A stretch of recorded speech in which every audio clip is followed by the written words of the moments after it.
มือกล้อง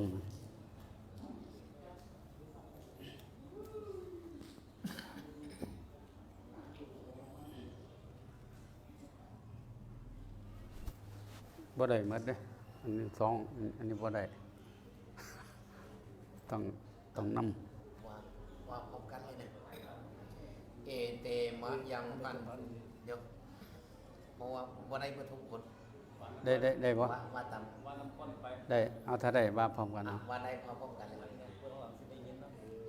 เอเตมยังพันเตสุจิระปารินิพุตตัมปิตังภคะวันตังสรณังคัจฉามะธัมมัญจาภิกขุสังฆัญจาละเพยามะมะยังพันเตตัสสะภะคะวะโตธัมมวินัยเยปัปปัชชังละเพยามะอุปสัมปทังทุติยัมปิมายังพันเตทุติยัมปิมายังพันเตสุจิระปารินิพุตตัมปิตังภคะวันตังสรณังคัจฉามะธัมมัญจาภิกขุสังฆัญจาละเพยามะมายังพันเตตัสสะภะคะวะโตธัมมวินัยเยปัปปัชชังละเพยามะอุปสัมปทังตาติยัมปิมายังพันเตสุจิระปารินิพุตตัมปิตังภคะวันตังสรณังคัจฉามะธัมมัญจาภิกขุสังฆัญจาละเพยามะมายังพันเตตัสสะภะคะวะโตธัมมวินัยเยปัปปัชชังละเพยามะอุปสัมปทังมายังไม่ยัง มะยังพันเตปัปปัชชังจะจามะปัปปัชชังจะจามะยาจามะอิมานิกาสายานิวัฏฐานิขเหตวาปภาเชถะโนพันเตอนุกัมปังอุปาทายะทุติยัมปิมายังพันเตปัปปัชชังยาจามะอิมานิกาสายานิวัฏฐานิขเหตวาปภาเชถะโนพันเตอนุกัมปังอุปาทายะตาติยัมปิมายังพันเตปัปปัชชังยาจามะอิมานิกาสายานิวัฏฐานิขเหตวาปภาเชถะโนพันเตอนุกัมปังอุปาทายะ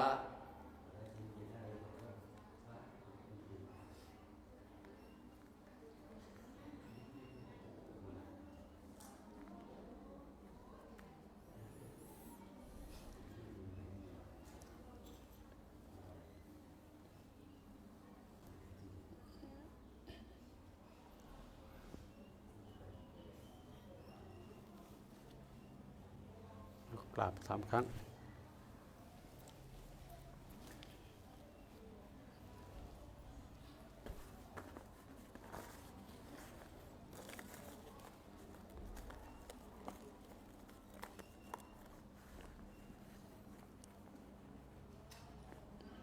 บัดนี้เธอทั้งหลาย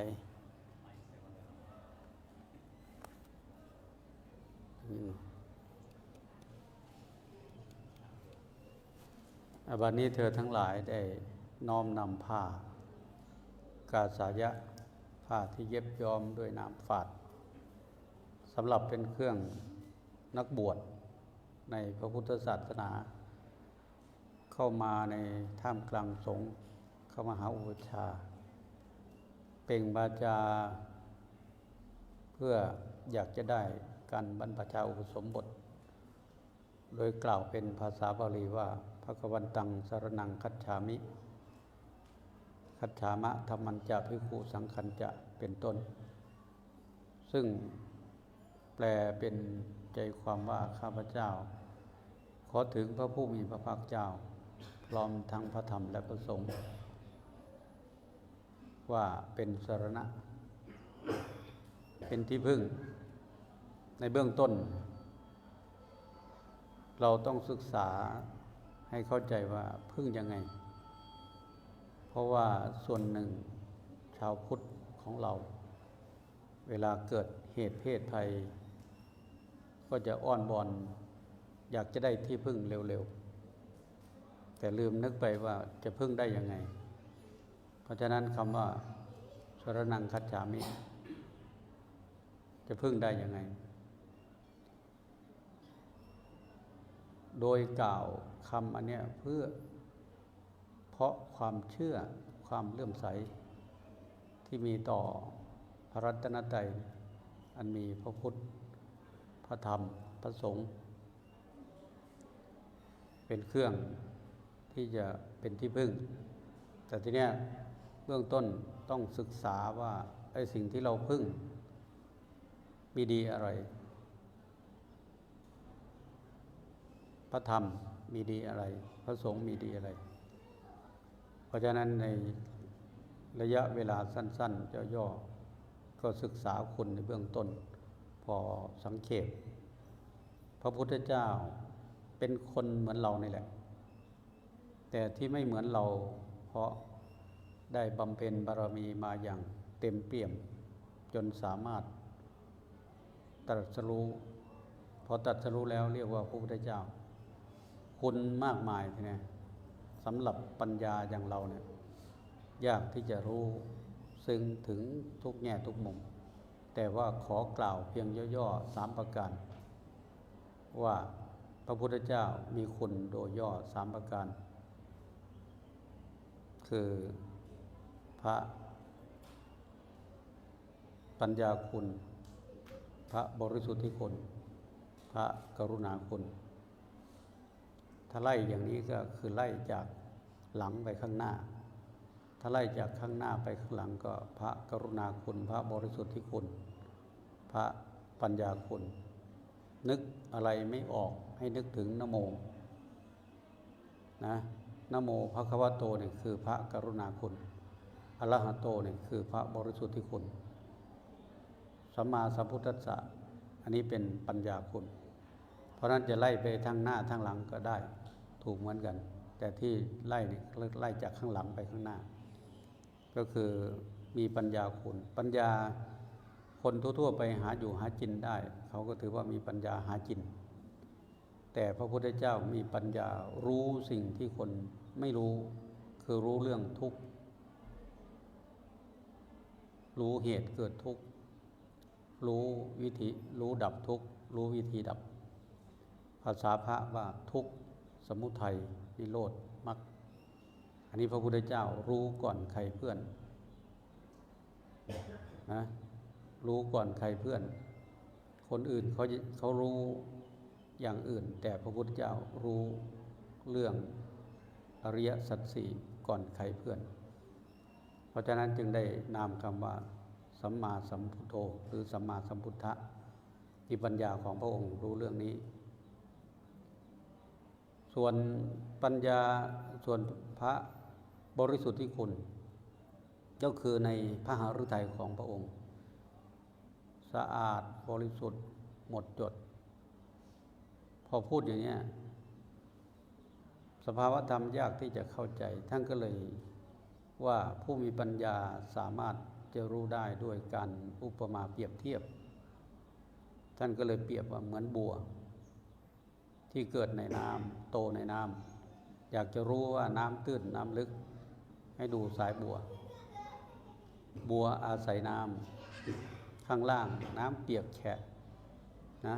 แต่ข้างบนเป็นใบใครวิทน้ำใส่ก็กลิ้งตกไปใบบัวไม่จับเอาน้ำไว้ชั้นใดใจของพระพุทธองค์ก็ปราศจากเครื่องมัวหมองเครื่องดองสันดานสะอาดบริสุทธิ์เหมือนกับน้ำไม่จับใบบัวใจของพระองค์ไม่มีโลภะไม่มีโทสะไม่มีโมหะอันนี้คือความสะอาดบริสุทธิ์ส่วนความกรุณาอันใหญ่หลวงมีคำหนึ่งเป็นชื่อของพระพุทธเจ้าเป็นคุณของพระพุทธเจ้าว่าสัทธาเทวมนุษย์สานังเป็นครูสอน ของเทวดาและมนุษย์ทั้งหลายครูสอนในโลกเนี่ยเขาคิดค่าหน่วยจิตคิดค่าชั่วโมงแต่พระพุทธเจ้าทรงสอนหมู่สัตว์ผู้ที่พอจะมีปัญญาสามารถรู้ธรรมคำสอนของพระองค์ได้เมื่อพระองค์เห็นเขาเข้ามาในข่ายคือพยานพระองค์จะเสด็จไปแม้ไกลเป็นโยชน์พระองค์ก็เสด็จไปโดยไม่คิดค่าตอบแทนทำงานตลอดพระชนชีพ45 พรรษาไม่คิดค่าหน่วยจิตไม่คิดค่าสอนแม้แต่บาทเดียวแต่หวังเพื่อให้คนนั้นพ้นจาก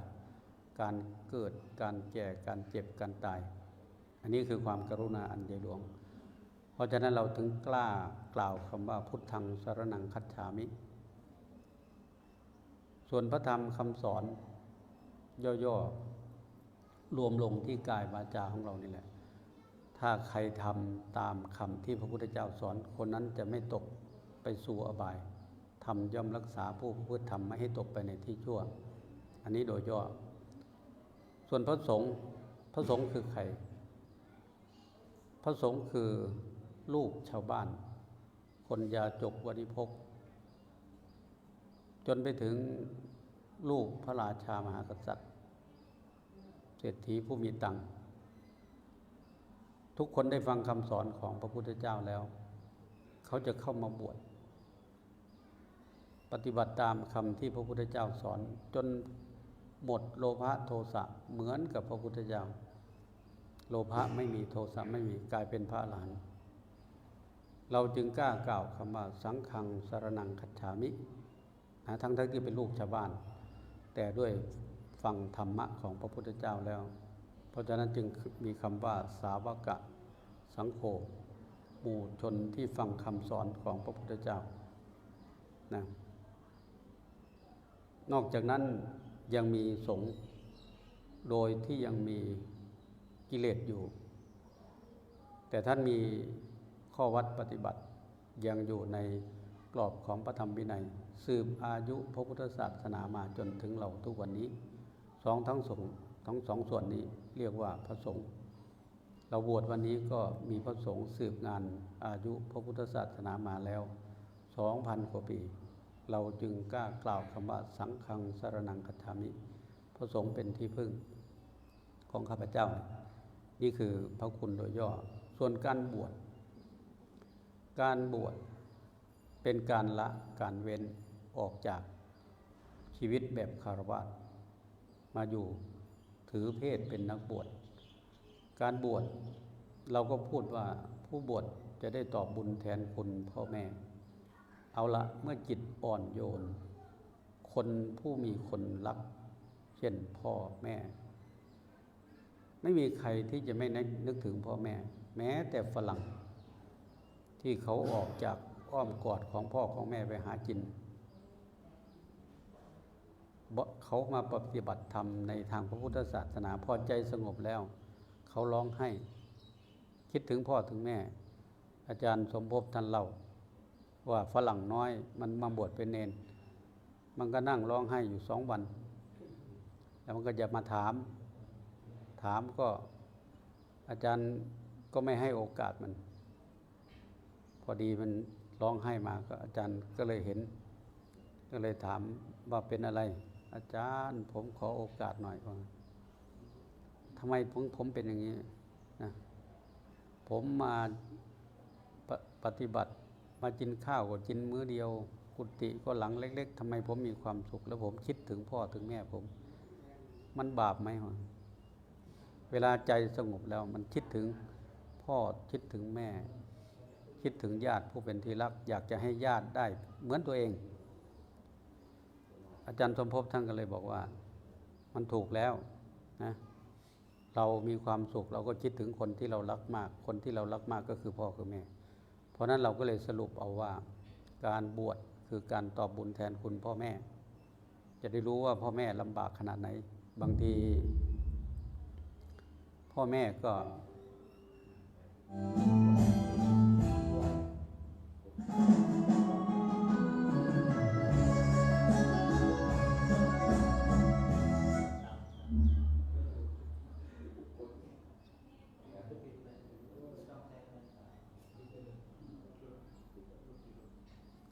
ทีนี้พอเป็นอย่างเงี้ยถ้าเป็นเราก็คือ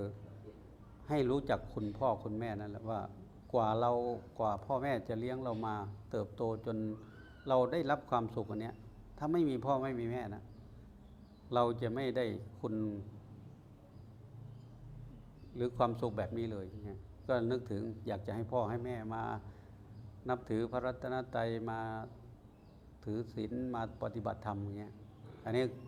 ท่านก็เลยสรุปง่ายๆว่าเป็นการบวชตอบบุญแทนคุณแต่ว่าการบวชจริงๆคือการศึกษาเรื่องชีวิตนะเพราะชีวิตเนี่ยมีทั้งคุณและก็มีทั้งโทษ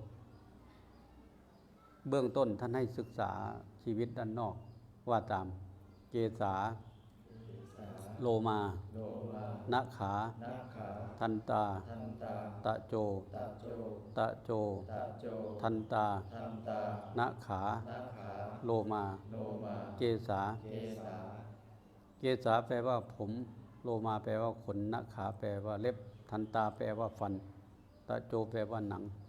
ทั้ง5อย่างเนี่ยมองเห็นได้ด้วยตามองเห็นผมมองเห็นขนมองเห็น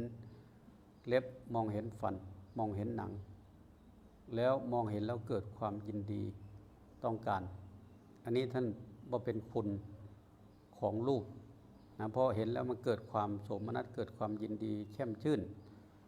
แต่ในขณะเดียวกันท่านก็บอกว่าสิ่งเหล่านี้นะที่มันมีคุณอยู่แต่มันก็มีโทษก็คือถ้าตอนอายุ16-17มองดูก็สวยดีอยู่แต่อีก80ปีต่อไปอายุ80ปีผมก็จะหลุดร่วงงอกนะฟันก็จะหักหนังก็ตกกะเรี่ยวแรงก็น้อยลงถ้าอย่างนี้ไม่มีใครอยากได้พระพุทธเจ้าอันนี้เป็นโทษเมื่อเป็นโทษก็จะเห็นความจริงในหลักของศาสนาว่าเป็นอนิจจังเป็นทุกขังเป็นอนัตตาไม่เที่ยงนะไม่คงทนอยู่ทุกขังคืออดทนอยู่ในสภาพเดิมไม่ได้อนัตตาหาสิ่งที่มันเป็นตัวตนไม่ได้สุดท้ายก็ต่างคนก็ต่างไปหมายก็ว่าผมก็ไปทางฟันก็ไปทางหนังก็ไปทางทั้งหมดเนี้ยเมื่อใจเห็นโทษอย่างนี้ใจก็จะเบื่อหน่ายคลายกำหนัดตอนจิตที่มันวุ่นวายมันก็สายไปนี่แหละสายไปในอารมณ์พวกนี้เพราะฉะนั้นท่านจึงสอนตจะปัญจกรรมฐานว่ากรรมฐานที่มีหนังเป็นที่5ให้พิจารณาอย่างนี้เมื่อใจพิจารณาอย่างนี้ต่อไปจิตของเราก็จะสงบเมื่อจิตสงบก็จะพบความสุขต่อแต่นี้ไปจะให้ผ้าออกไปนุ่งห่มตามเสชีวัตรถอดเสื้อออก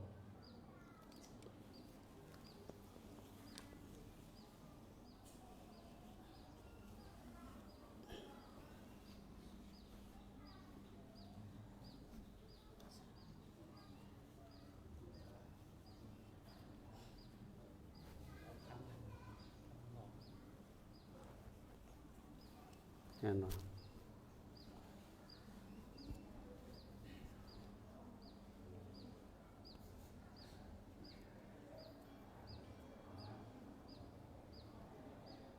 แล้วผ่านั่น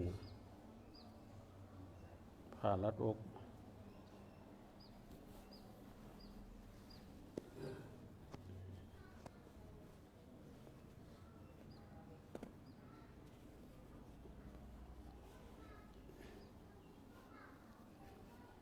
ที่มี2 ตัว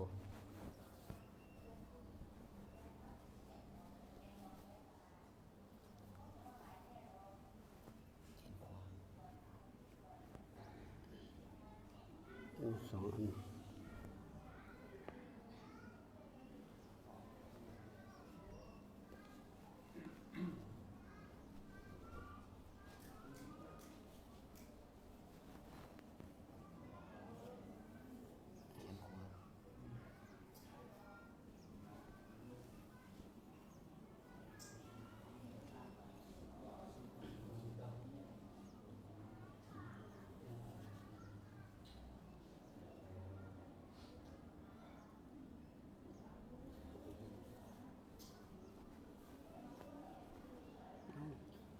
ยว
ปัญญาทโร ธรรมะกิโล ธรรมะทีโรทีละวังโส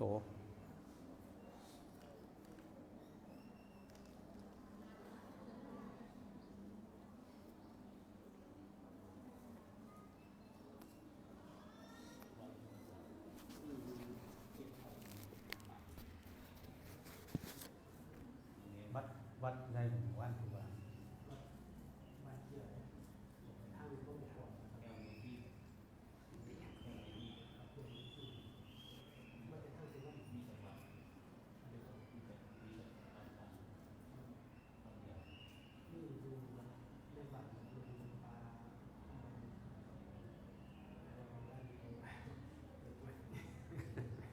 เขามาตรวจ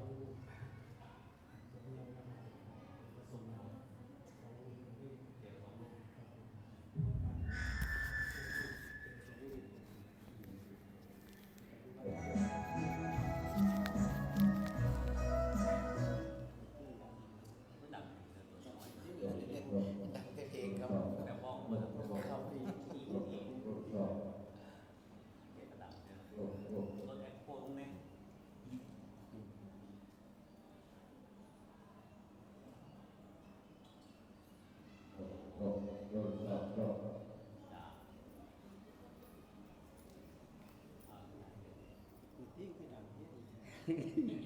มัน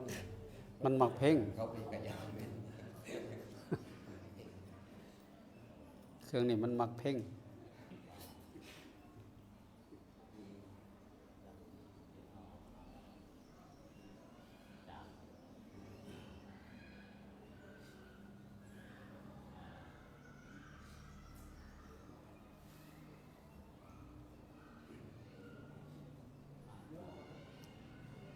มานี่ก็ได้ไอ้มันทายข้างหลังมันจะได้ภาพอ่า เปิดประตู ตอน ข้างหลัง ตอนเพิ่นบ่ทันสวดอะมันทายได้อยู่เฉพาะตอนเพิ่นสิสวดต้องยังออกไป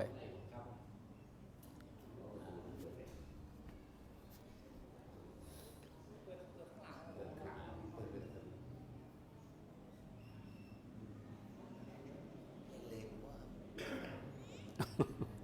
แต่ไม่เป็นลูกแต่พอลูกยัง10 กิโล ไม่ผมมาใหม่ๆผมถามอาจารย์มหาสุริยาเนี่ยว่าจะไปวัดป่าไปทางใดมาฮอดบ้านนั้นโนนสว่างบ่ทันเคยมาจักเทื่อ ยินธรรมาสมาอย่างนี้นะครับแต่ลืมแม่ไก่เอาแหวยุ่งไปเลยครับ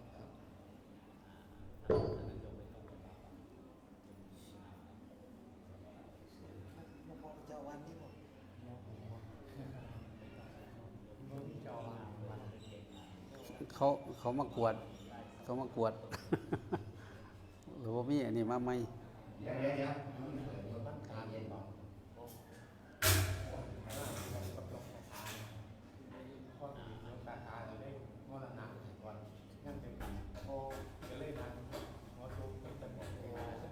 ตาผู้เป็นคนผู้เป็นคนยังอยู่ใครตามนะ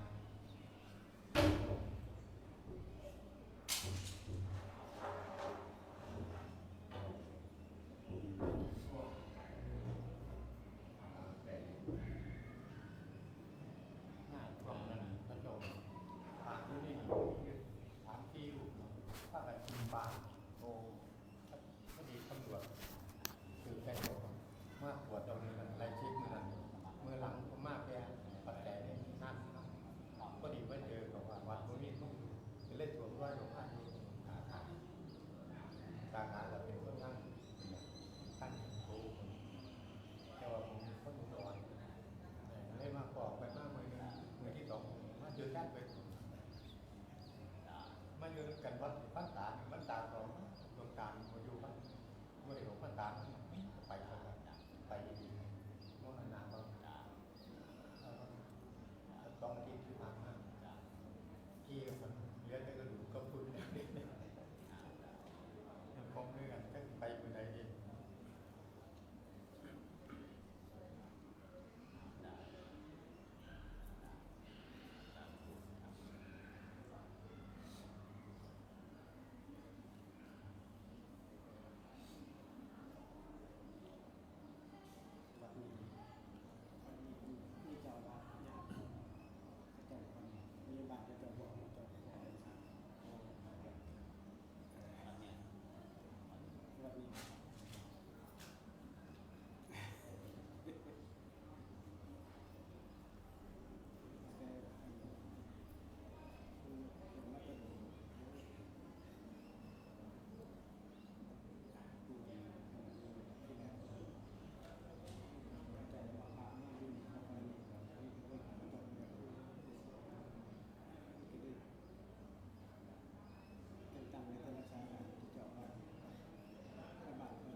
ขึ้นเดี๋ยวเขาไปตาต่างไปขึ้นเนาะอาจารย์ดูว่าผมนะอาจารย์บโยกอันนั้นบโยกอาจารย์มหาสุทธิพงศ์เป็นเจ้าวัดทรงวัดให้มันเจ้าคงมีเจ้าวัดที่มันฟังนาบโยกเป็น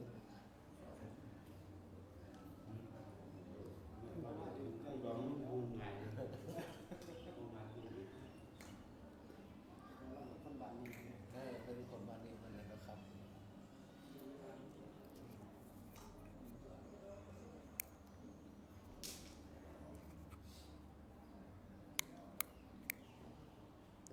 ยังหมูเศร้า เขาจะแต่งต่างไปแล้วก็ผู้ใดรักษาการเขาจะแต่งต่างไป รวมทั้งนี้ครับอยู่อื่นๆแต่ก่อนก็เป็นหลวงตาขาแกงต่างแท่น ผู้คนมรณภาพ กับเป็นร่องจอวาถาจอวาเป็นเดียวเล่มากไปก่อน มีรุ่นหลวงพ่อนี่ท่านตาที่ท่านตาหลายๆคนบอก มีจังหวะผมไปดึงมาจากเชียงคานเอามาอยู่น้ำก็เลยเป็นทีมปรึกษา เพราะเราประชามติเท่าบาทเรามือ ก็ทั้งเดือนแล้วผมว่าทั้งพระบาทเลยคือที่เฉยมันน้อยก็คิดบางทีก็โดดเฉย ที่บ้านเราประชามติกับเป็น ๆเราก็ท่านก็จะถึงปรึกษากัน ตาหลายนี่อยู่เนาะ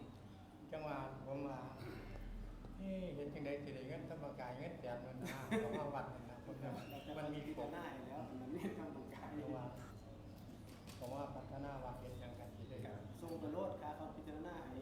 พระองค์หมายทรงประโลดทรง ต้อง งาน โยมที่ยินดีน้ำมัน เพราะว่าจะให้ก็ได้เพราะวัดนี้ก็วัดที่ตั้ง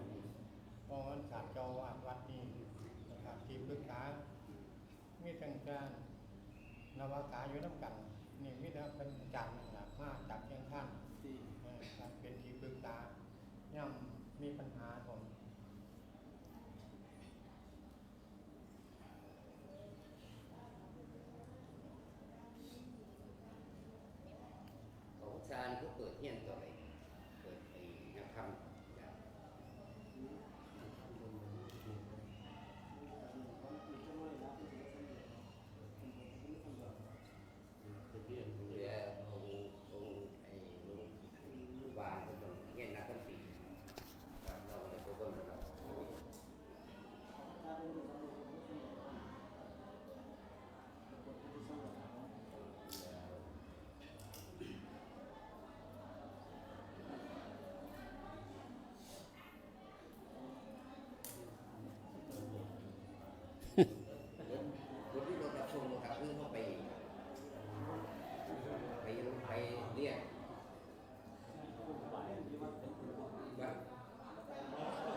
เอากล้องไลฟ์สดมาตั้งตรงนี้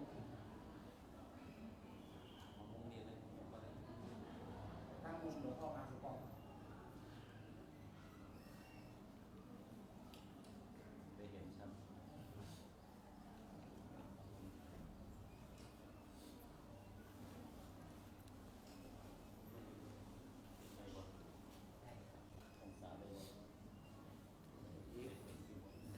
เอากราบพร้อมกัน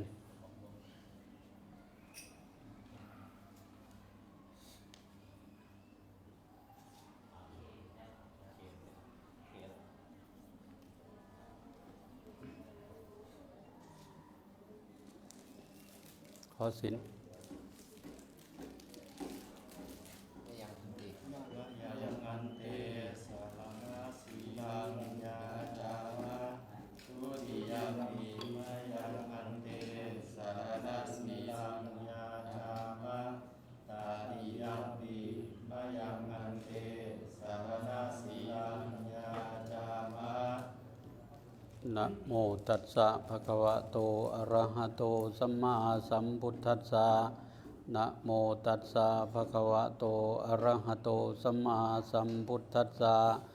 นะโมตัสสะภะคะวะโตอะระหะโตสัมมาสัมพุทธัสสะ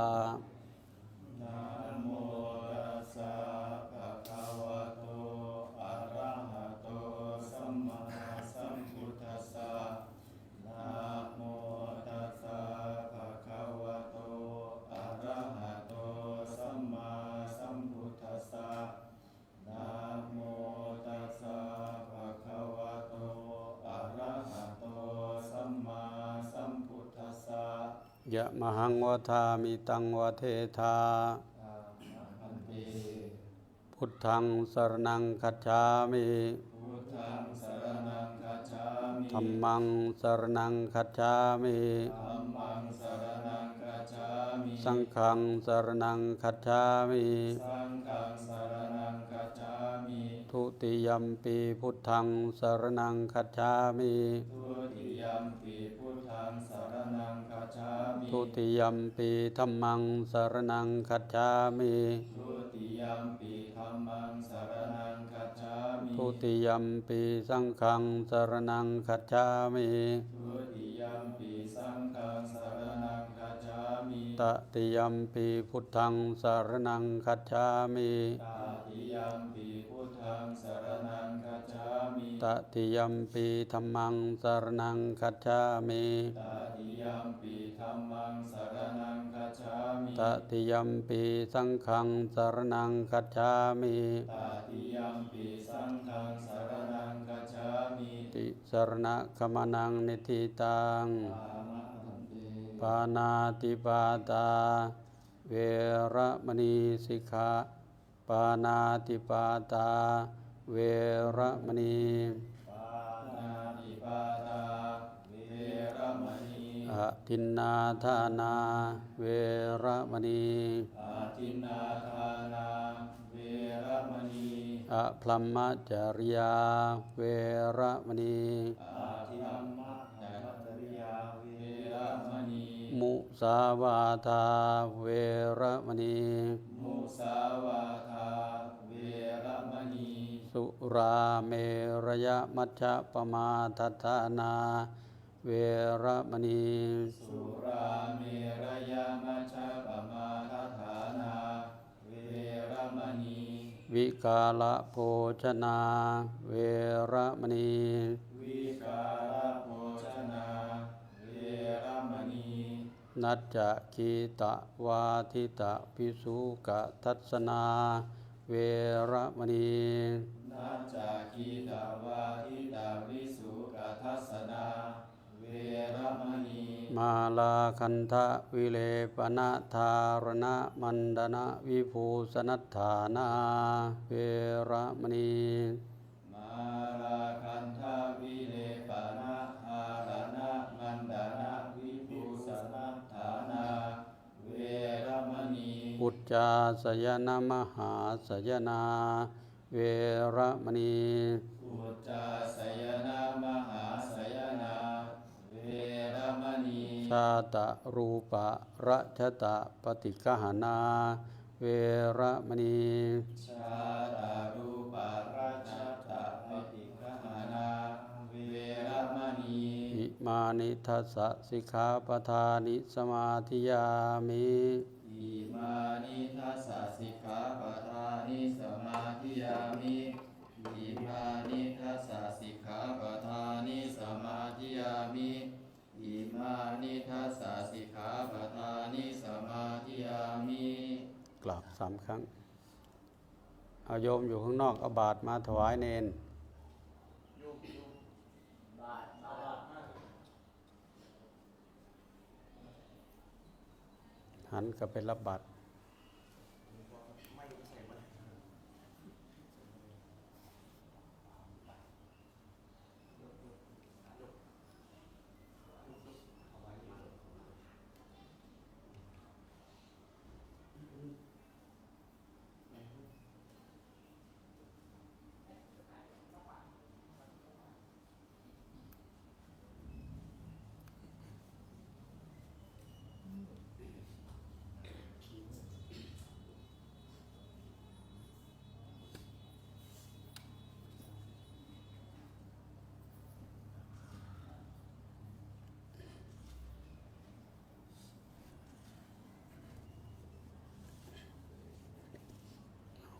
กราบพร้อมกัน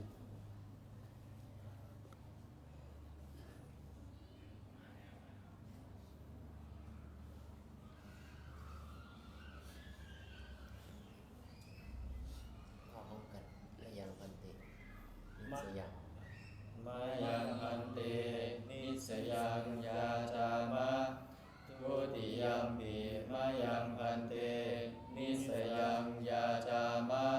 ตาติยัมปิมายังพันเตนิสยังยาจามะ อุปสา อุปชายุ โยโนพันติ อุปชายโยโนพันเตโหหิอุปชายโยโนพันเตโหหิอุปชายโยโนพันเตโหหิ ปฏิรูปัง อามะ สวดทุพันติ สาธุพันเต โอปายิกัง สาธุพันเต ปาสาธิเกนะสัมปาเทหิ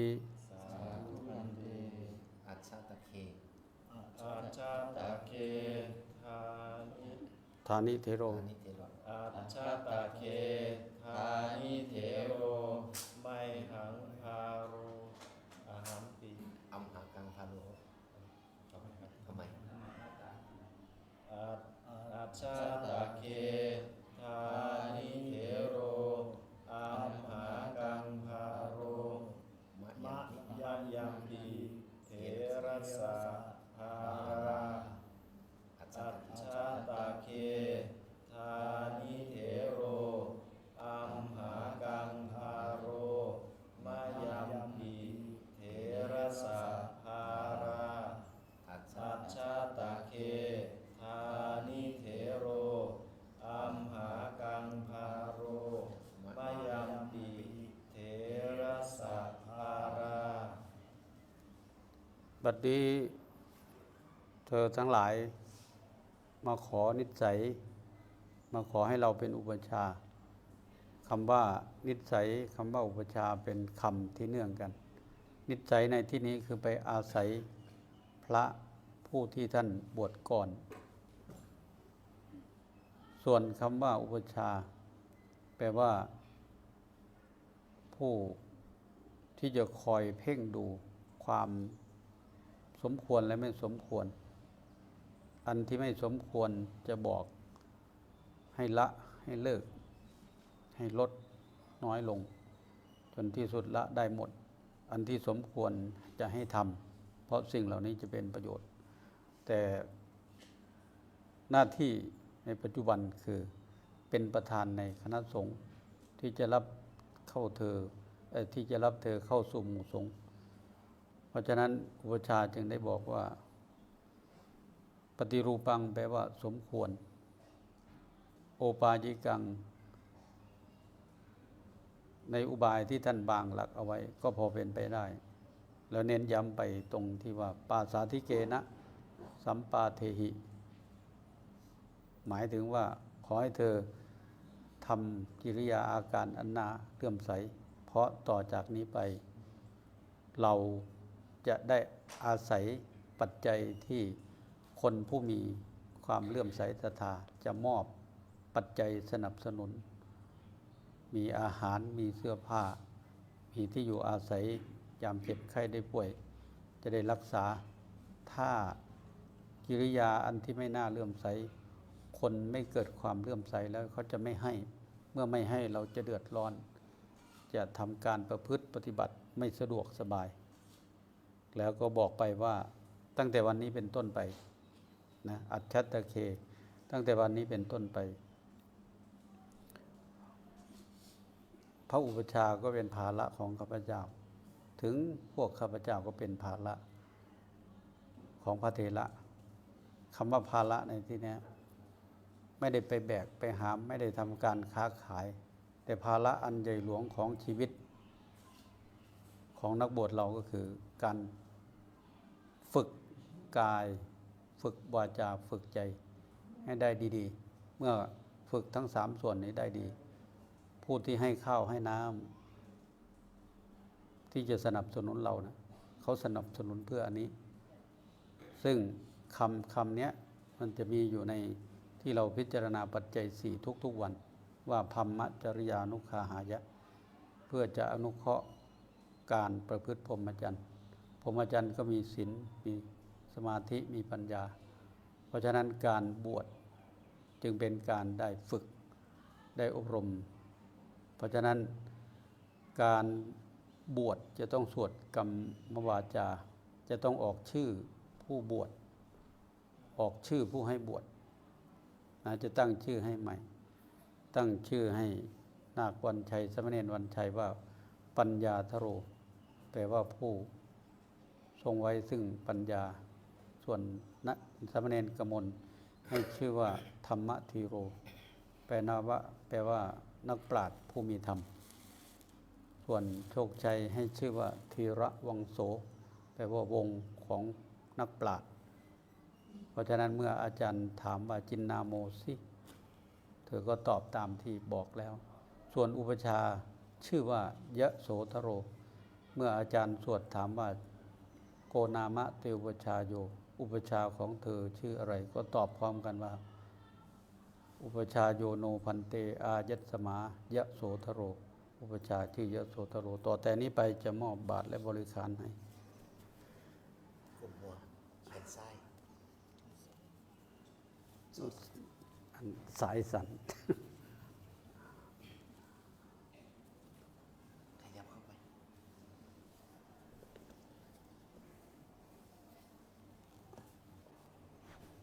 ลงมือ ยันเตปัตโตอามะพันเตอันนี้บาทของเธอสำหรับใส่อาหารฉันเวลาเดินทางใส่สัมภาระเดินทางได้อายังสังฆาตินี่เป็นผ้าสังฆาติผ้ากันหนาวก็เรียกนะอายังอุตราสังโฆอันนี้เป็นผ้าจีวรสำหรับห่มอายังอันตรวาสโกอันนี้เป็นผ้านุ่งข้างบนปิดสะดือข้างล่างปิดเพียงครึ่งแข้งคัจฉโมหิโอกาเสติทธะออกไปยืนอยู่ข้างนอกแล้วก็หันหน้าเข้ามาประนมมือไว้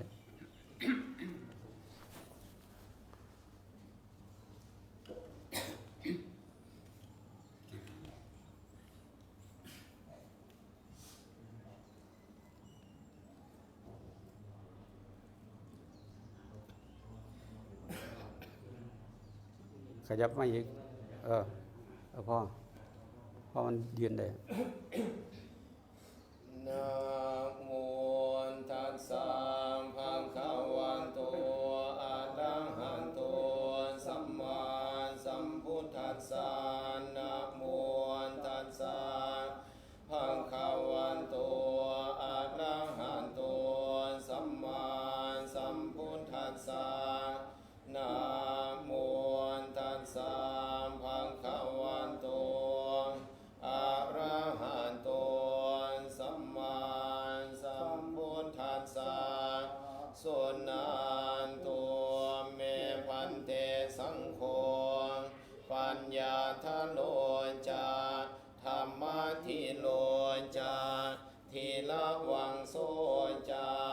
อายะสัมมันโตยาโสธรัสสาวะสัมปทาเปขายันทีสังฆสัพพตะกันลังอาหังปัญญาทลันจาธรรมะทิลันจาทีละวังสัญจาอนุสาสยัง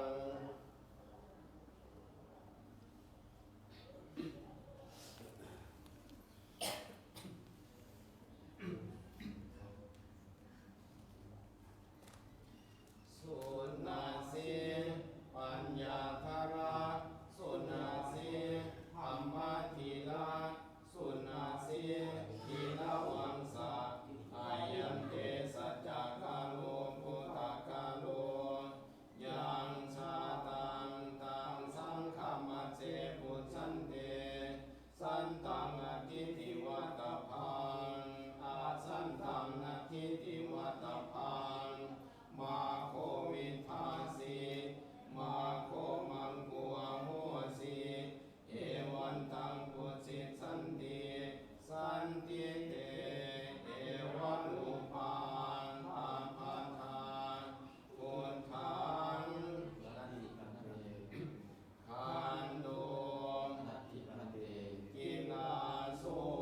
นัตถิพันเตโสโสนัตถิพันเตอาปามาโนนัตถิพันเตมนุโสสิอามาพันเตปุริโสสิอามาพันเตปุสิโสสิอามาพันเตอานาโนสิอามาพันเตนาสิลาสัพพโตอามาพันเตอานุญญาโตสิมาตาปิตุหิอามาพันเตปาลิปุณณวิสติวัสโสสิอามาพันเตปาลิปุณณันเตปัตตาจิวลังอามาพันเตอินนาโมสิอะหังพันเตปัญญาทโลนามะอะหังพันเตอะหังพันเตธรรมะทีโลธรรมะทีโลนามะอะหังพันเตทีละวาโสนามะโอนามันเตอุปัชฌายโยอุปัชฌายโยอุปัชฌายโยพันเตอายะสมาอายะสมายะโสทโรนามะ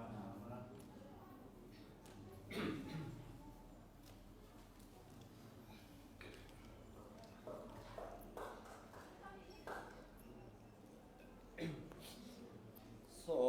นันตุเมพันเตสังโฆปัญญาทะโลจาธรรมะทิโลจาทีละวังโสจาอายะสมมโตยาโสธรัสสาวะสัมปทาเปขาอนุสิทธาเทมยังยันทีสังฆสัพพตะกันลังปัญญาทะโลจาธรรมะทิโลจาทีละวังโสจาอาคาชโยงอาคาสัทธา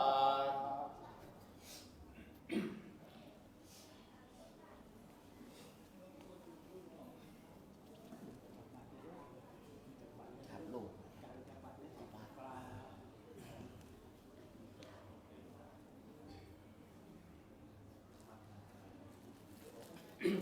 พระอ้อมเขามานั่งต้อมก็ได้ เอาอาสนะมามาพร้อมกันสังคัมพันเต สังฆัมพันเต อุปะ อุปสัมปทังยาจามะอุลุปัตตุโนพันเต สังโฆอนุกัมปัง อุปาทายะ ทุติยัมปิพันเต สังฆัง อุปสัมปทังยาจามะอุลุมปัตตุโนพันเต สังโฆอนุกัมปัง อุปาทายะตาติยัมปิพันเต สังฆัง อุปสัมปทังยาจามะอุลุมปัตตุโนพันเต สังโฆอนุกัมปัง อุปาทายะ อิธานิโคพันเตอายัญจะปัญญาทโรนามะสมณโรอายัญจะธรรมทีโรนามะสมณโรอายัญจะทีระวังโสนามะสมณโรมะมะอุปสัมปทาเปขา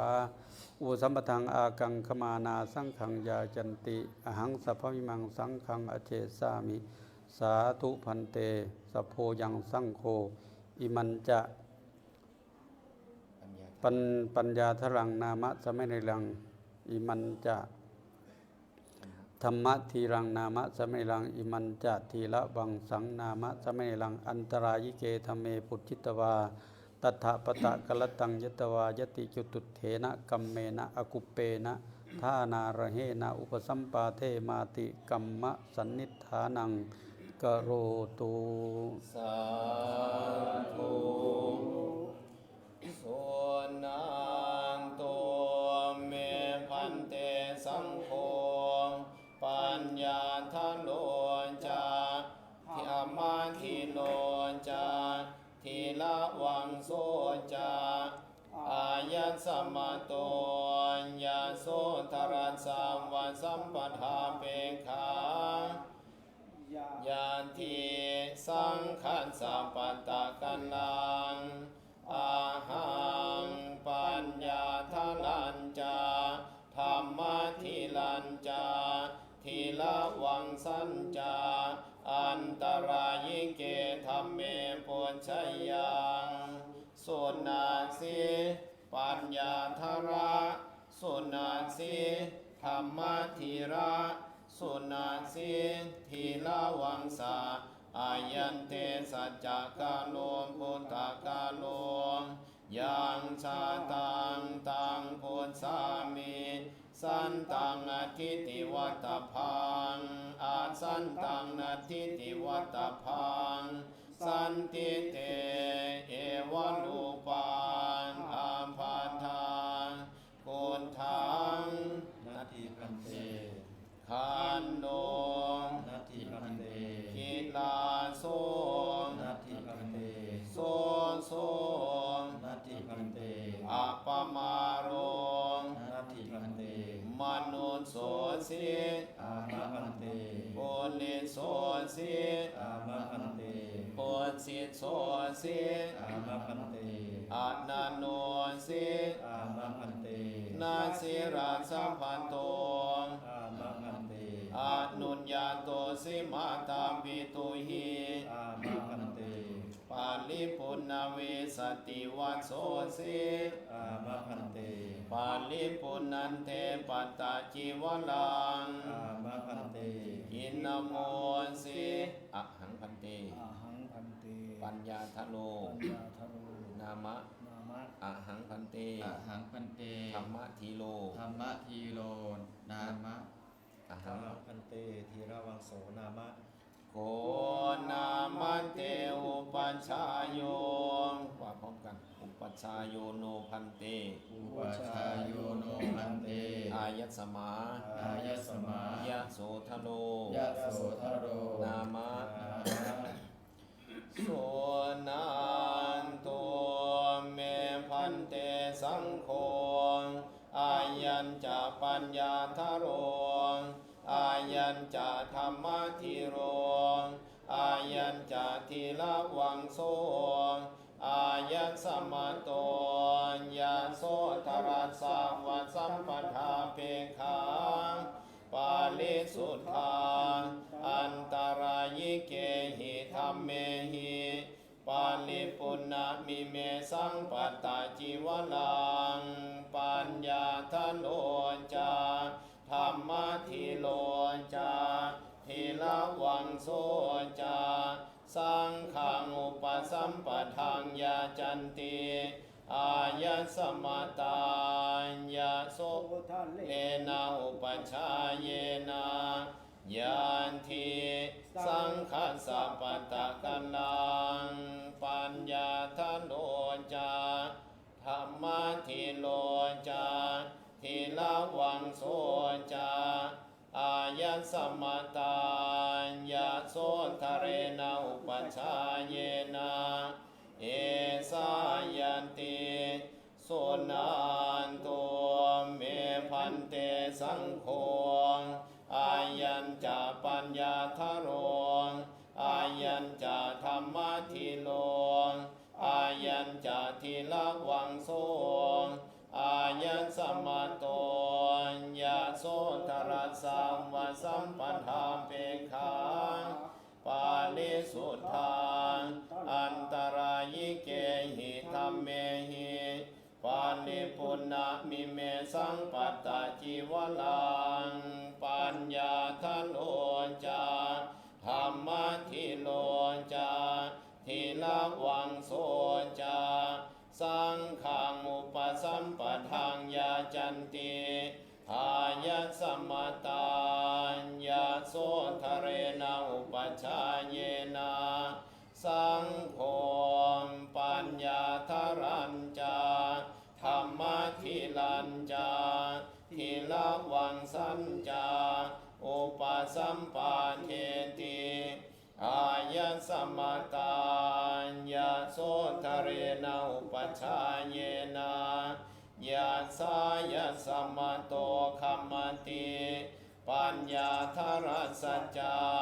ธรรมทิลัสสัจจาทิละวังสัจสัจจาอุปสัมปทาอายัสสมตายาโสทะเรนะอุปชาเยนะโสตุนหัสสะยัสสะนะคัมมันติโสภาสยานทุติยัมปิเอตัมมัทธังวัฏฐามิ สุนาตัวเมพันเตสังโฆปัญญาทโนจะ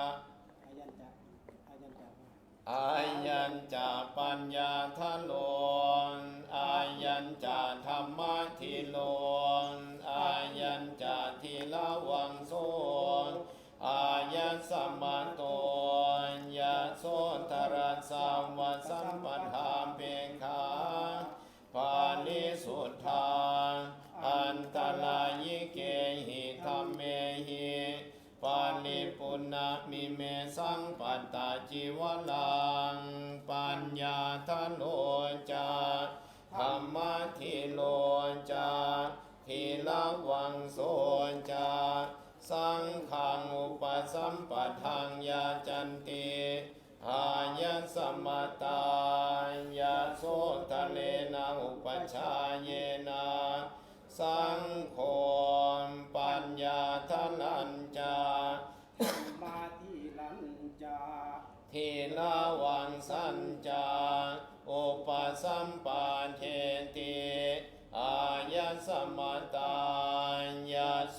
ทะเรนะอุปชาเยนะยาสายัสสมโตคัมมติปัญญาทรัสสัจจาธรรมทิลัสสัจจาทิละวังสัจสัจจาอุปสัมปทาอายัสสมตายาโสทะเรนะอุปชาเยนะโสตุนหัสสะยัสสะนะคัมมันติโสภาสยานตติยัมปิเอตัมมัทธังวัฏฐามิโสนันตัวเมพันเตสังโฆอายัญจาปัญ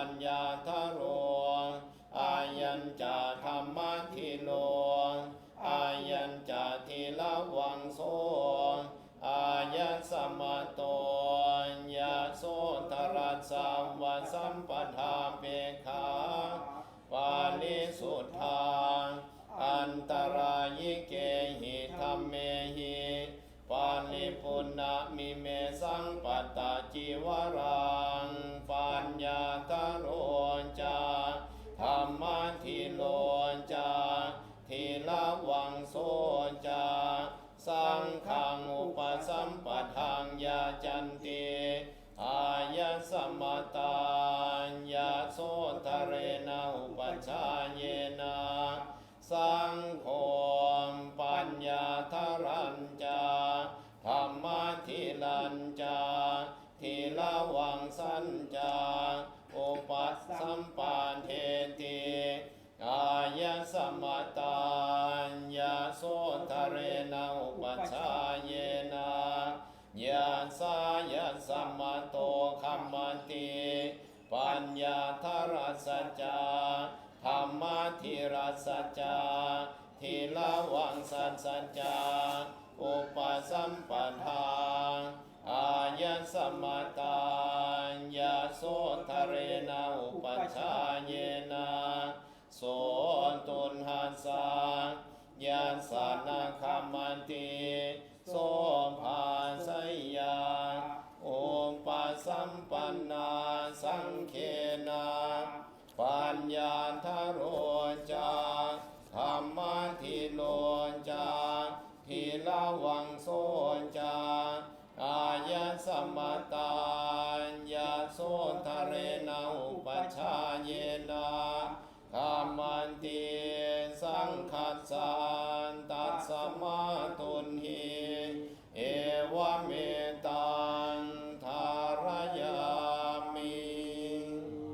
สาธุ อัดลมสามครั้งพร้อมกัน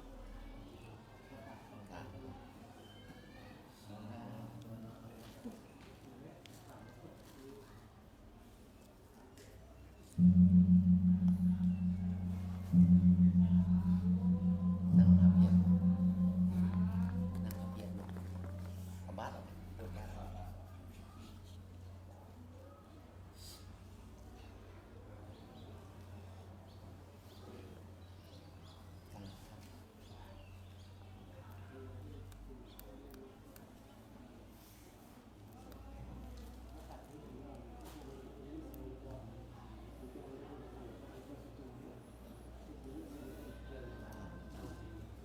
เอาพูดสั้นๆย่อๆให้ฟัง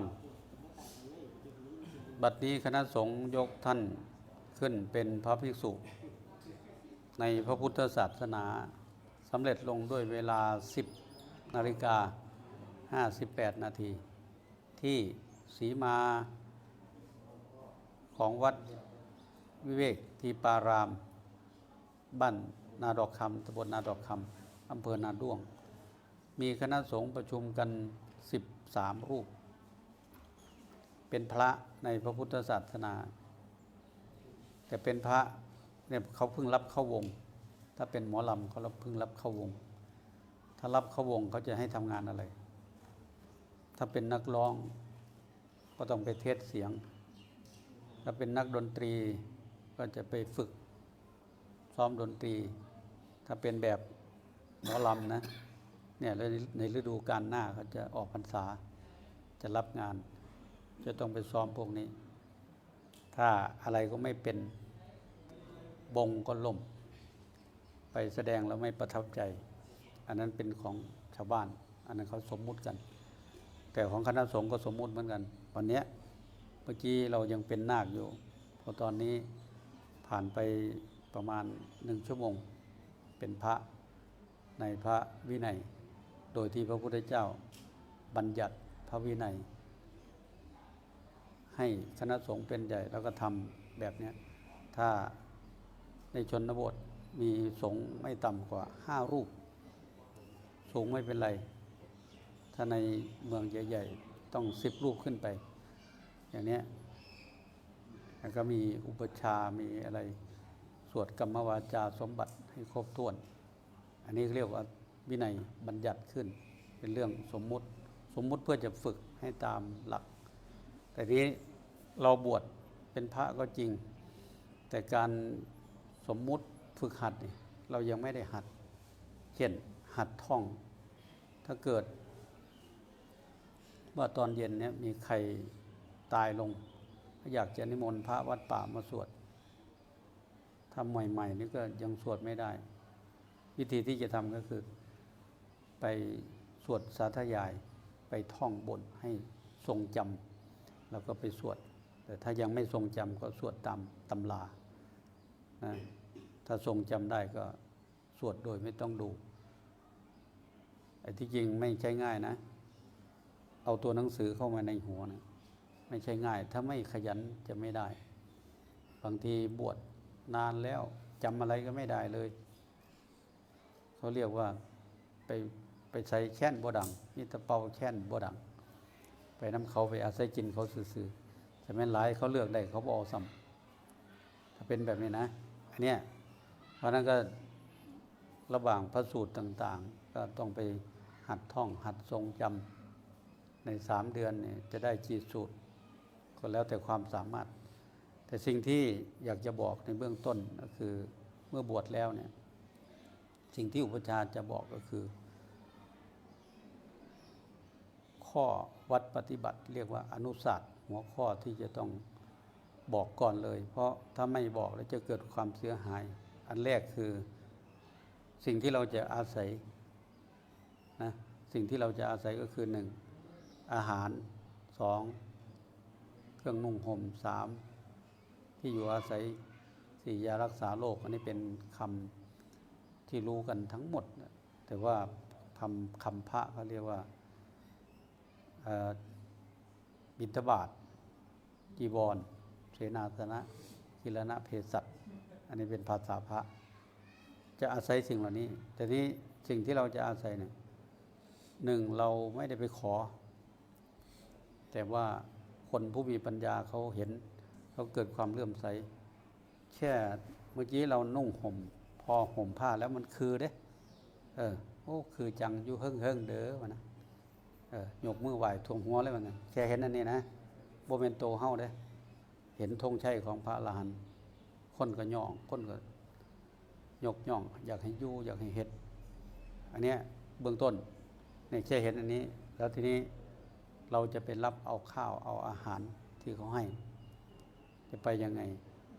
ก็ต้องนุ่งห่มให้เรียบร้อยออกไปพระใหม่หลวงพ่อชาท่านบอกว่าจะไปให้เทศให้พูดเหมือนพวกผมเนี่ย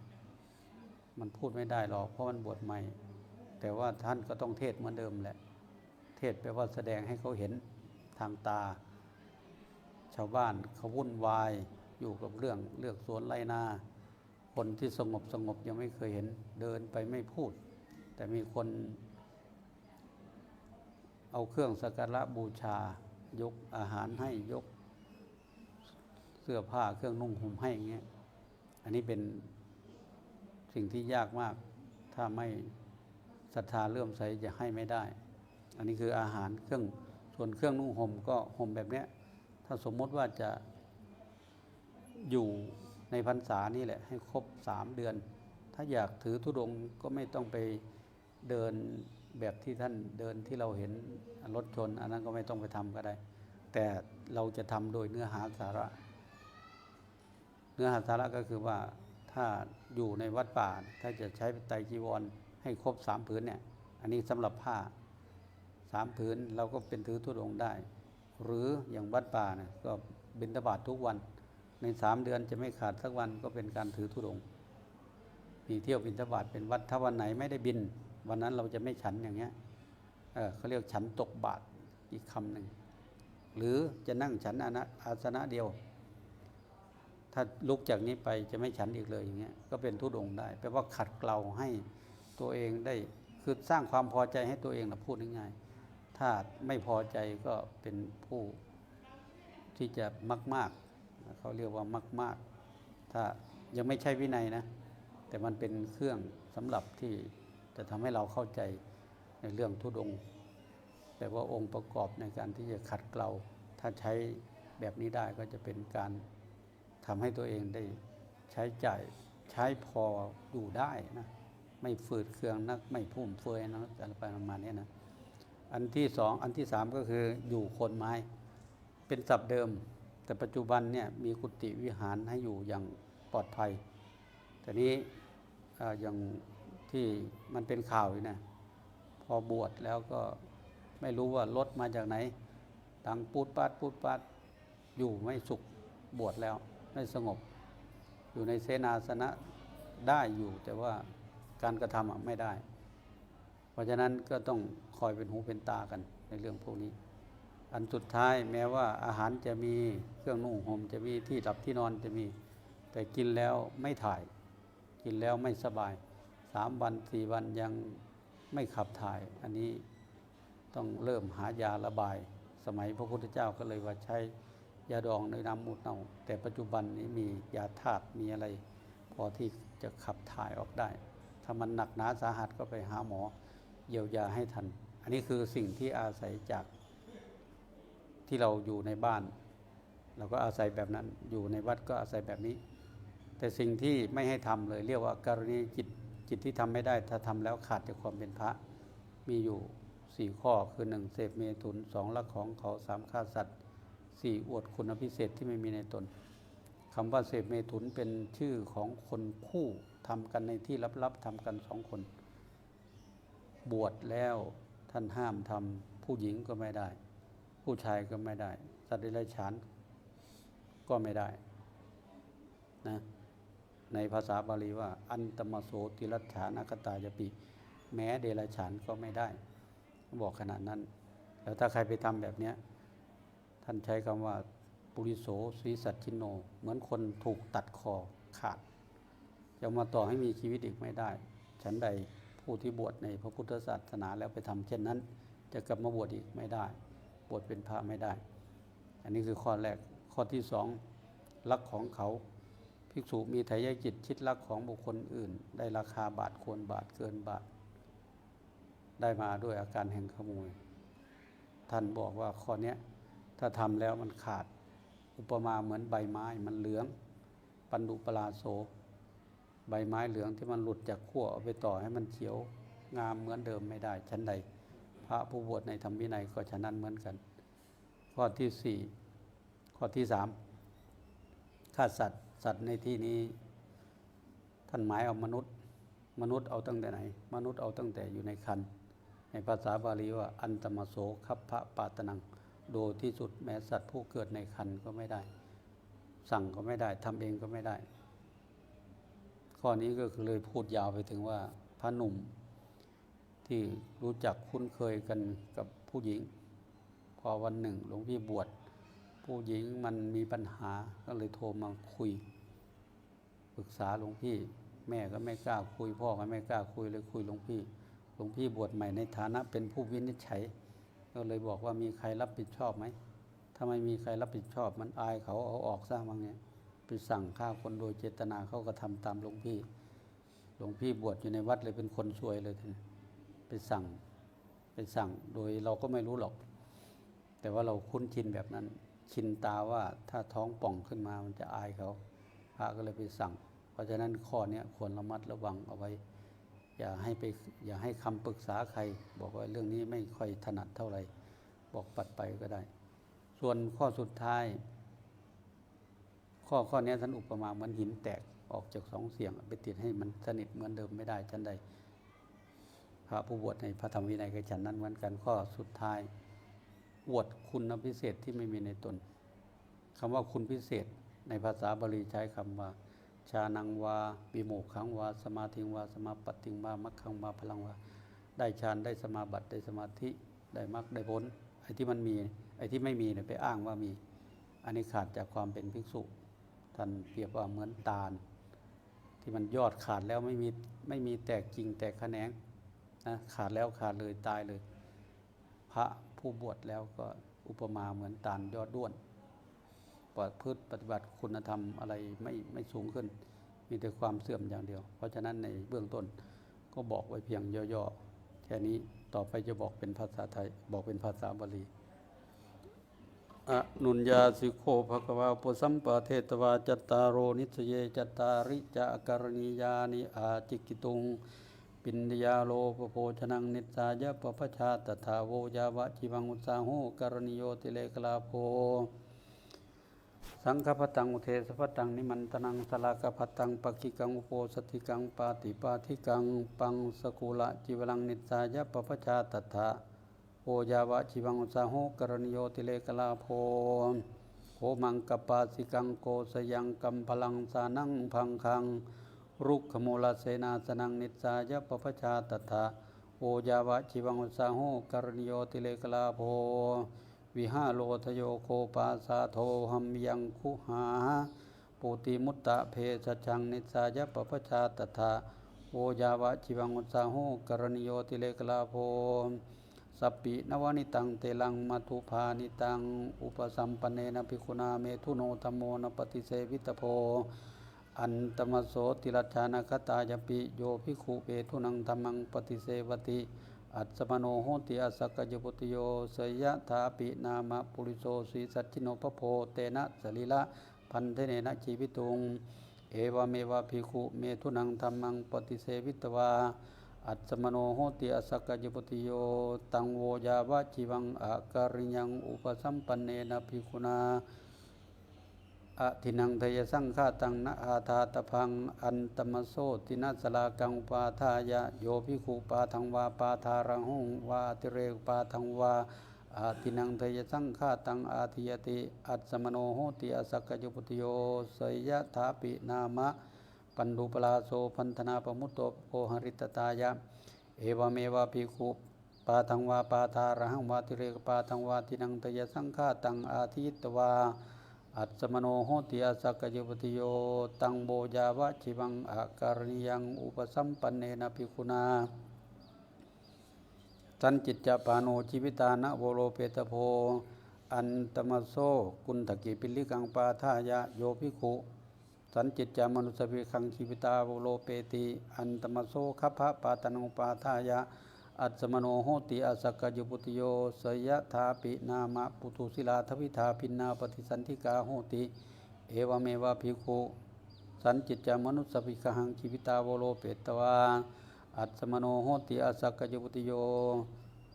ตังโบยาวะชีวังอาการณิยังอุปสัมปันเนนะภิกขุนาอุตตริมนุสธัมโมนะอุลปิตโพอันตมโสสุญญาคาเรพิรมามิติโยภิกขุปาปิโชอิจฉาปกโตสันตังอภูตังอุตตริมนุสธัมมังอุลปติชานังบาวิโมกขังวาสมาธิงวาสมาปติงวามัคขังวาพลังวาอัตสมโนโหติอสักกจปุติโยสยะถาปินามะตาโลมัตถกัจฉิโนภโพปุณวิรุณหิยาเอวเมวะภิกขุปาปิโชอิจฉาปกโตสันตังอภูตังอุตตริมนุสธัมมังอุลปิตวาอัตสมโนโหติอสักกจปุติโยตังโบยาวะชีวังอาการณิยันติ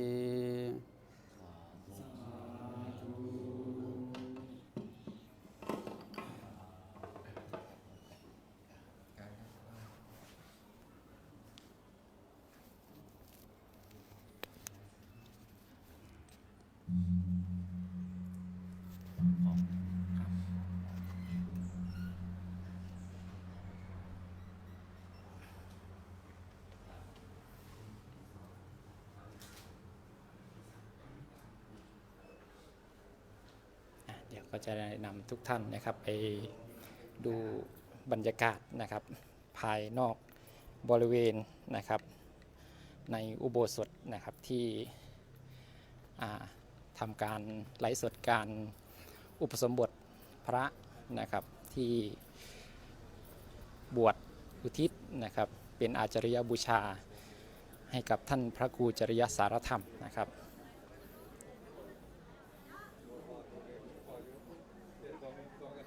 ตอนนี้นะครับเป็นบรรยากาศนะ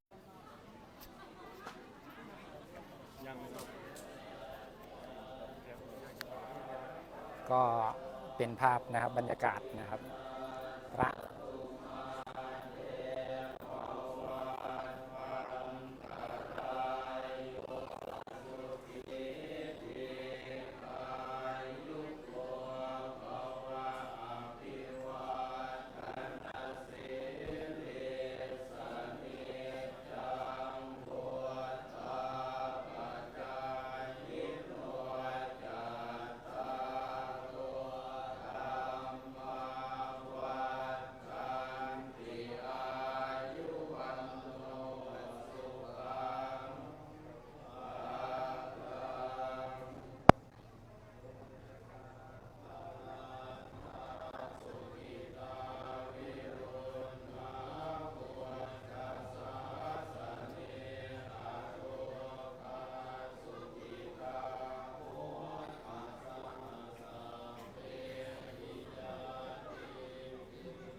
ธุ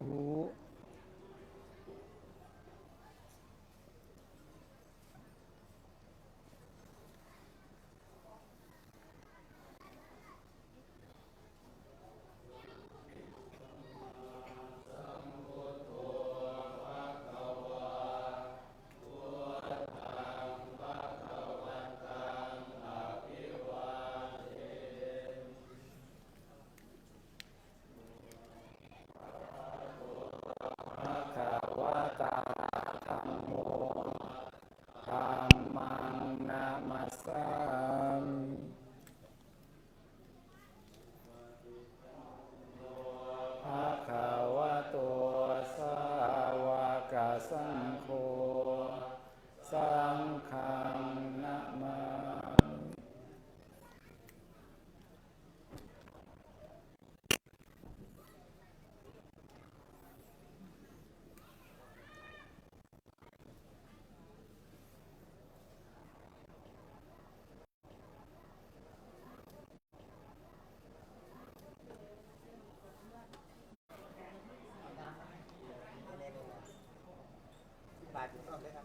นิมนต์พระใหม่ออกมาก่อน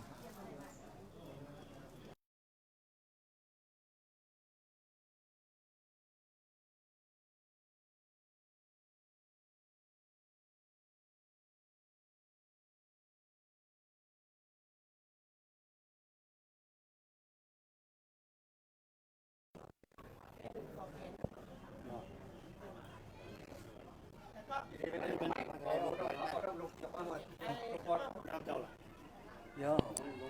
ใส่ก่อนครับใส่ก่อนเดินแรกเลยเดี๋ยวยังไม่ได้ เอาบัตรให้เพิ่นดูว่าเอาบัตรออกจากเพิ่นซะเนาะ ไม่ยัง บ่มีอันนี้ล่ะ โมเมนต์ท้ายไปทั้งหลังนั่นแหละปล่อยหลังไปนะ เอาไปบ่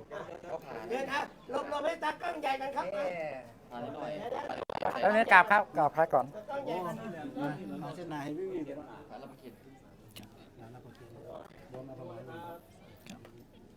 สาธุขอให้เจริญในธรรมนะครับ เดี๋ยวเราจะเดินออกไปให้โยมใส่บาตรก่อนนะครับ แล้วก็วนกลับมาป่วยทาน ไม่เดินกับไม่เพื่อนไทยกับพระประชากรเพื่อนไทยกันนะตากล้องใช่ไหมครับ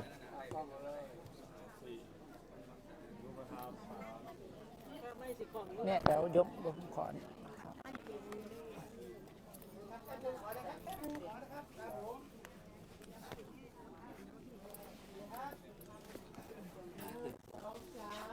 ครับ โอเคครับนิมนต์บิณฑบาตเลยครับ นิมนต์ แก้วของแก้ววัด นิมนต์ออกบิณฑบาตโปรดญาติโยมครับทีนี้ นิมนต์ครับนิมนต์ ผมแก้วก่อนนะ เรียบร้อยนะครับอันนิมนต์ นิมนต์ครับ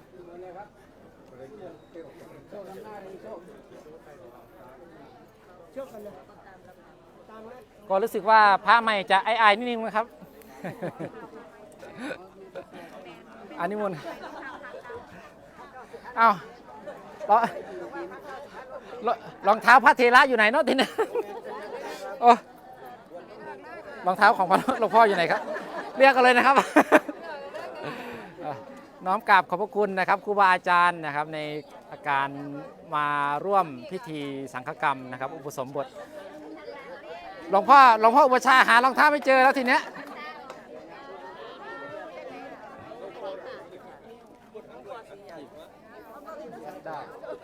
แอดด้าเป็นอย่างนั้นรองเท้าแอดด้า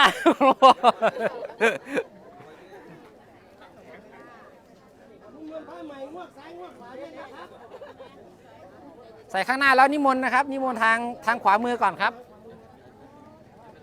นิมนต์หลวงพี่ทางขวามือก่อนนะครับทีนี้ใส่ข้างหน้าแล้วตอนนี้ก็เป็นบรรยากาศนะครับในการที่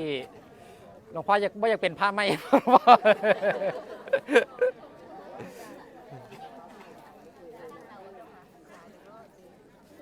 ครับโปรดศรัทธาญาติโยมทางขวามือก่อนนะครับ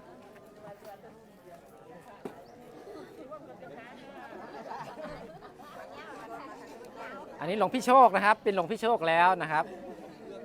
สาธุสาธุสาธุ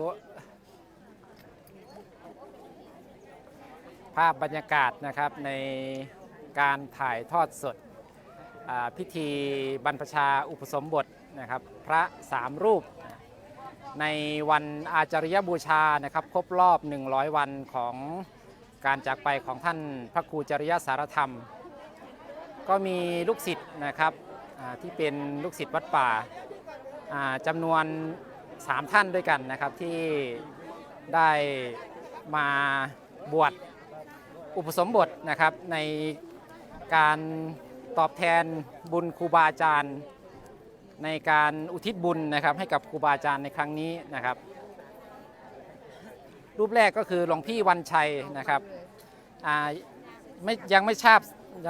าบฉายาท่านนะครับหลวงพี่วันชัยนะครับมาจากโคราชนะครับเป็นลูกศิษย์วัดป่าจริยธรรมรูปที่2ก็คือหลวงพี่ป้อมนะครับแล้วก็รูปที่3ก็คือหลวงพี่โชคนะครับแต่ก่อนเราก็จะเรียกว่าทิศโชคนะทิศโชคชัยนะทีนี้วันนี้ยัดพระหมดแล้วใช่ไหม ครับผมยติหมดแล้วครับยติอยู่นู่นนะครับอยู่แถวนู่นนะครับตอนนี้นะครับเป็นหลวงพี่นะครับเรียบร้อยแล้วนะครับก็มีญาติโยมนะครับมาร่วมมุทิตานะครับแสดงความยินดีนะครับใน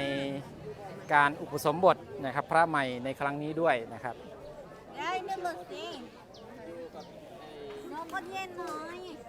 ก็นำภาพบรรยากาศนะครับอันเป็นกุศลนะครับมาฝากท่านญาติธรรมนะครับให้ได้ร่วมอนุโมทนานะครับนิมนต์พระคุณเจ้าซ้ายขวาด้วยนะครับโยกตัวเลยครับมัดตรงๆเลยจะได้ทีนี้ต้องเรียกกราบหลวงพี่แล้วนะตรงๆไปเลยกราบหลวงพี่แล้วสาธุต้องกราบหลวงพี่แล้วนะทีเนี้ยสาธุครับถ่ายได้ไหมลูกถ่ายลูกโอเคตอนนี้ก็เป็นบรรยากาศนะครับบุญหลังจากที่หลวงพี่นะครับได้ออกจากอุโบสถนะครับเป็นพระสำเร็จแล้วนะด้วยการอุปชานะครับอนุโมทนาบุญกับหลวงพี่ป้อมนะครับ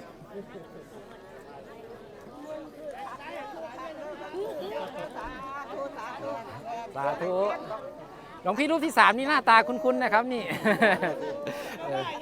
ก็ท่านก็ยังปรับสภาพยังไม่ได้นะครับเดี๋ยวอีกสักวัน2 วันท่านก็จะชินนะครับ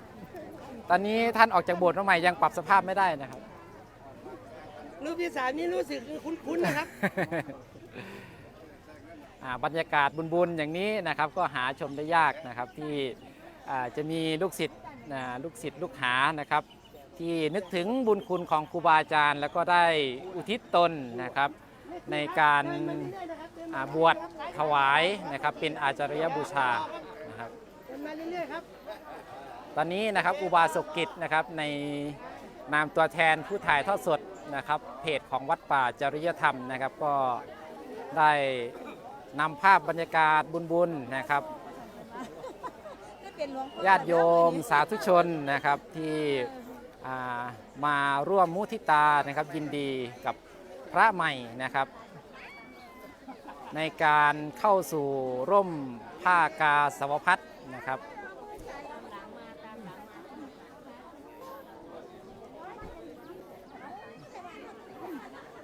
เป็นยังไงครับเจ้ายาย